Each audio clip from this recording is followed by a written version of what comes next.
Leano, iar ai făcut ciorbă de cartofi. Da, Costele, dar azi am pus și un secret. Secret? Ce secret? Ai pus carne? Ha, nu, am pus dragoste. Aha, de aia dragostea ta are gust de zărzăvat fiert. Costele, dacă nu-ți place, fă-ți tu mâncare. Leano, hai să fim serioși. Eu sunt șeful casei, nu bucătarul. Șeful casei? Șeful casei care n-are bani de pâine. Eu? N-am bani. Am strategii, Leano. Iar ai pus pariuri.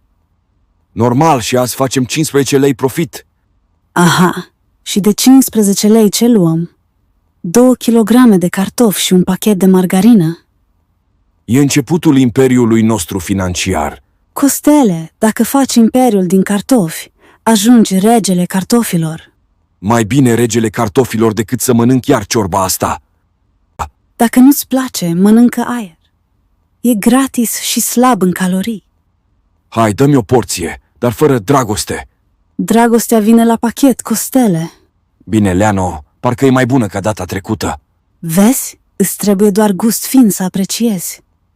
Și niște carne, dar merge și așa. Haide, nu fi supărat, puiule. Nu vreau să-mi pierd sâmbetul pentru niște cartofi. Asta e problema, că aici nu e vorba doar de niște cartofi. E vorba de principii.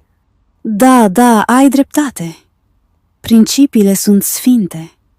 Cred că ar trebui să-ți pictăm blasonul pe un cartof mare. Ha, râzi tu. Când o să am o flotă de vapoare care transportă cartofi în toată lumea, atunci o să rânjești din cealaltă parte.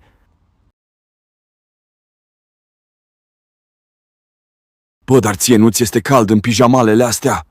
Bă, dar tu ești dus rău cu capul. Nu sunt dus rău cu capul, doar sunt obosit de atâta așteptare. Ai dreptate, ar trebui să fi venit deja. Unde naiba e metroul ăsta? Cine știe? Poate că șoferul a luat pauză de masaj. Sau poate s-a rătăcit în subteran, ca într-un labirint.